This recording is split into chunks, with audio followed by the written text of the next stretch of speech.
रविवार को होगी, अब उसी पर सभी की निगाहें टिकी हुई हैं। लेकिन कल 3 केंद्रीय मंत्री पहुंचे थे चंडीगढ़, जहां भगवंत मान भी बैठक के बीच मौजूद रहे, किसान संगठन मौजूद रहे, उनके नेता मौजूद रहे। सकारात्मक माहौल में बातचीत हुई है, लेकिन बेनतीजा रही है। और अब चौथे दौर की बातचीत में बड़ा सवाल यह है कि क्या बात बन पाएगी। 2 तस्वीर हम आपको दिखा रहे हैं। तीसरे दौर की कल बातचीत थी, हालांकि उससे पहले रेल रोको आंदोलन भी किसानों की तरफ से चलाया गया। तो वहीं दूसरी तरफ जब बैठक बेनतीजा रही तो वक्त रख दिया गया रविवार को एक बार फिर से बैठक होगी। लेकिन बड़ा सवाल यह है कि क्या चौथे दौर की बैठक में समाधान निकल पाएगा, यह अपने आप में बड़ा सवाल है। और आइए अब आपको ये हम तारीख के जरिए भी बता रहे हैं कि कब कब बैठक हो चुकी है। 8 फरवरी को भी बैठक हुई थी, भगवंत मान मौजूद रहे थे बैठक में, और लगातार जो मांगे थी किसानों की तरफ से रखी गई, लेकिन आंदोलन भी जारी है। 12 फरवरी को दूसरे दौर की बातचीत हुई थी और उसके बाद से आंदोलन ने धार ली। दिल्ली के अलग अलग बॉर्डर्स पर तमाम किसान संगठन डटे हुए हैं, दिल्ली कूच की तैयारी। और इस बीच केंद्र की तरफ से जब बातचीत का ऑफर दिया गया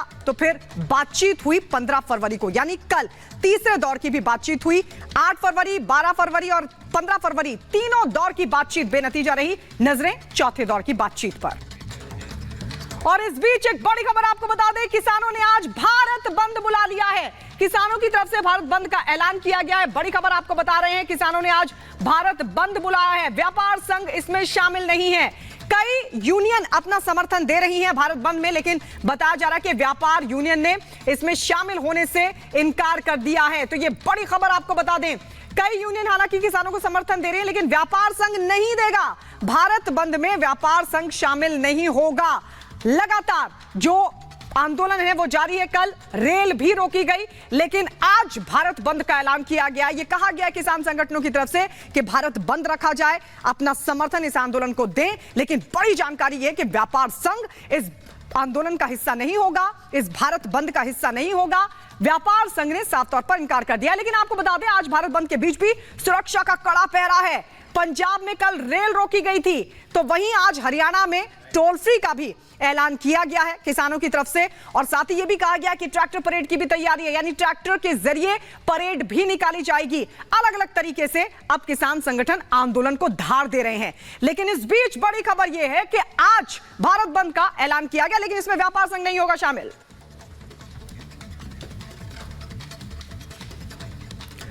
तो आपको बता दें, किसान संगठनों और केंद्र के बीच जो बातचीत चंडीगढ़ में हुई है, करीब 6.5 घंटे तक ये बातचीत चलती रही, लेकिन बातचीत बेनतीजा रही। किसानों और केंद्र के बीच हालांकि सकारात्मक माहौल में चर्चा हुई, ये अपने आप में बड़ी बात है, लेकिन तीसरे दौर की बैठक भी बेनतीजा खत्म हो गई। अब एक बार फिर से रविवार को चंडीगढ़ में बैठक की तैयारी है, लेकिन बड़ा सवाल यह है कि क्या चौथे दौर की बातचीत में भी निकलेगा समाधान। इसी पर यह खास रिपोर्ट आपको दिखाते हैं।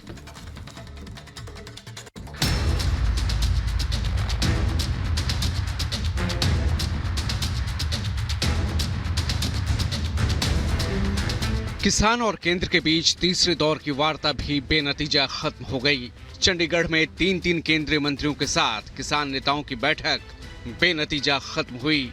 तीसरे दौर के बाद एक बार फिर चौथे दौर की बैठक की तैयारी है। चंडीगढ़ में ही रविवार को चौथे दौर की बैठक होगी।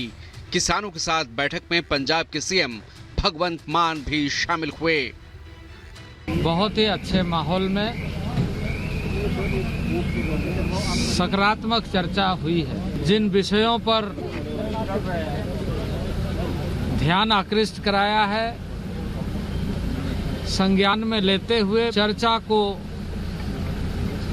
हमने करते हुए अगली तिथि रविवार को शाम 6 बजे के लिए फिर से आगे की चर्चा को जारी रखेंगे। हर विषय ते जानी कि हर टॉपिक ते बहुत डिटेल च गल हुई है। बहुत ही गंभीर विषयों ते नाल केंद्र सरकार नाल की हो सकता है, की नहीं हो सकता, विषयों ते गल हुई है। बहुत पॉजिटिव गल हुई है। किसान नेताओं ने 6 घंटे से ज्यादा चली बैठक में सरकार के सामने अपनी सभी मांगों को रखा, जिन पर सकारात्मक बातचीत की गई और हिंसा से बचने पर दोनों पक्षों ने जोर दिया।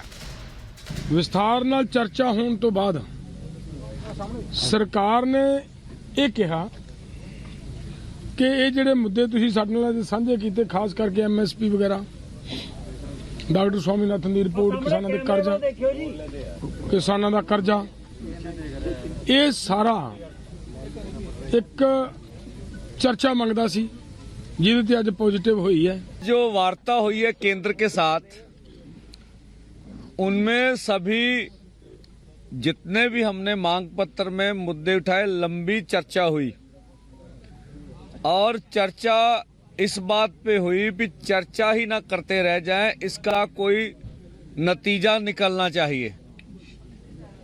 तो उन्होंने कहा भी हमें समय चाहिए, हम अपनी बात कोई हवा में करना नहीं चाहते। केंद्र के साथ बैठक में किसान नेता एमएसपी गारंटी कानून की अपनी मांग पर अड़े रहे। किसान नेताओं ने बल प्रयोग को लेकर भी सरकार के सामने अपनी बातें रखी और ड्रोन से आंसू गैस के गोले छोड़ने पर ऐतराज जताया। किसान नेताओं ने टकराव से बचने और शांति से मामले का हल निकालने की केंद्र से गुजारिश की। यूनियन मिनिस्टर्स ने ये कन्विंस किया कि 2 ही दिन में उस चीज का ड्राफ्ट नहीं तैयार हो सकता, लेकिन दूसरी तरफ किसान कहते हैं कि तब तक आंदोलन जारी रहेगा जब तक ये एमएसपी गारंटी कानून का ड्राफ्ट तैयार नहीं होता है। और भी मुद्दों पे चर्चा हुई, हर मुद्दे पे सहमति बनी, लेकिन एमएसपी की गारंटी का कानून जो है वो मुद्दा मेन रहा। और दूसरी तरफ किसान ये कहते हैं कि संडे तक, यानी कि संडे जबकि चौथे दौर की जिस दिन बैठक होगी, तब तक ये शांतिपूर्ण आंदोलन शंभू बॉर्डर पे इसी तरह चलेगा। वहीं आज किसान संगठनों ने भारत बंद का भी ऐलान किया है। भारत बंद के ऐलान को देखते हुए सुरक्षा के कड़े इंतजाम किए गए हैं।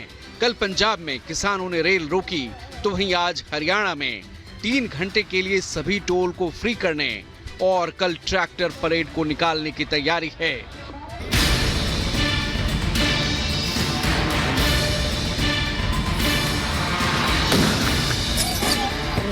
दिल्ली जाने की जिद पर अड़े पंजाब के किसान आंदोलन के चौथे दिन भी पंजाब हरियाणा के शंभू बॉर्डर पर डटे हैं।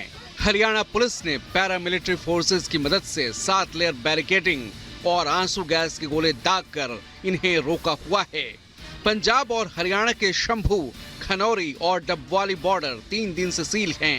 दिल्ली पुलिस ने अब भारत बंद के आह्वान को देखते हुए 30,000 आंसू गैस के गोले का ऑर्डर दिया है।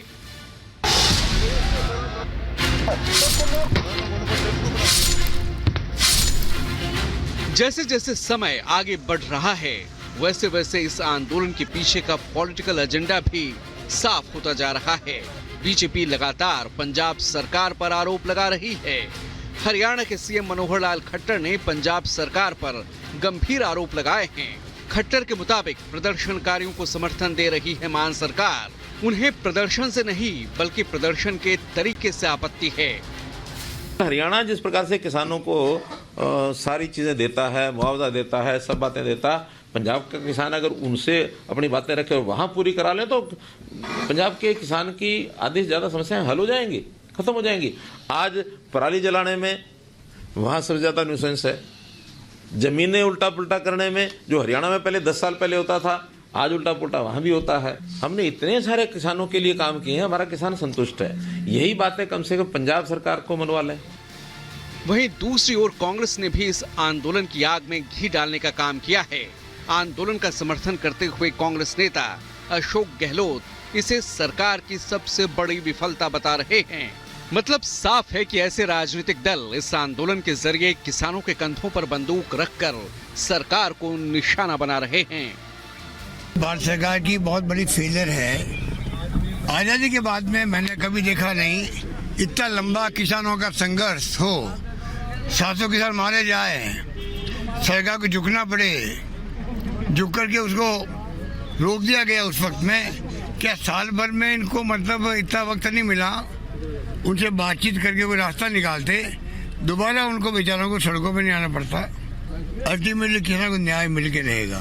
कांग्रेस पार्टी उनके साथ नहीं। 2024 के चुनाव के ठीक पहले पंजाब में प्रदर्शनकारियों का यह आंदोलन और आंदोलन में राजनीतिक मांगे, मोदी विरोध, ये बताता है कि कैसे विपक्ष के हाथ जब कुछ नहीं बचा तो किसानों को हथियार बनाकर देश का माहौल बिगाड़कर मोदी सरकार की छवि को धूमिल करने की साजिश की पटकथा लिखी गई।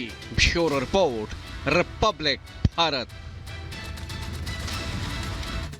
और अब बात पश्चिम बंगाल के संदेश खाली मामले की, जिससे बड़ी खबर आ रही है। और बड़ी खबर यह आ रही है कि सुप्रीम कोर्ट जा पहुंचा है मामला। एक याचिका दाखिल की गई जिसमें यह मांग की गई है कि इस मामले की जांच केंद्र की किसी एजेंसी से कराई जाए या फिर एसआईटी इस पूरे मामले की जांच करे, शासन प्रशासन से इसकी जांच ना कराई जाए। पश्चिम बंगाल से बाहर इस मामले की सुनवाई हो, यह भी याचिका में कहा गया है। तो संदेश खाली पर सुप्रीम कोर्ट में याचिका दाखिल, संदेश खाली केस की सीबीआई जांच हो, यह याचिका में कहा गया है। पश्चिम बंगाल से बाहर जांच करवाने की मांग भी उठाई गई है। मणिपुर की तरह कमेटी बनाने की मांग की गई है। दो तस्वीर हम आपको दिखा रहे हैं। सुप्रीम कोर्ट जा पहुंचा है मामला, तो वहीं दूसरी तरफ राज्य के भीतर इस पूरे मामले को लेकर सियासी संग्राम भी जारी है। बीजेपी सड़कों पर है, तो विधानसभा में ममता बनर्जी ने बीजेपी पर झूठ फैलाने का आरोप लगा दिया। बीजेपी ने ममता बनर्जी का इस्तीफा मांग लिया। 3 तस्वीरों के जरिए इस पूरे मामले से जुड़ा अपडेट आपको बता रहे हैं। एक तरफ जहां ये पूरा मामला सुप्रीम कोर्ट जा पहुंचा है, तो सड़कों पर उतरकर बीजेपी के कार्यकर्ता प्रोटेस्ट कर रहे हैं, दोषियों के खिलाफ सख्त कार्रवाई की मांग कर रहे हैं और मांग रहे हैं ममता बनर्जी का इस्तीफा।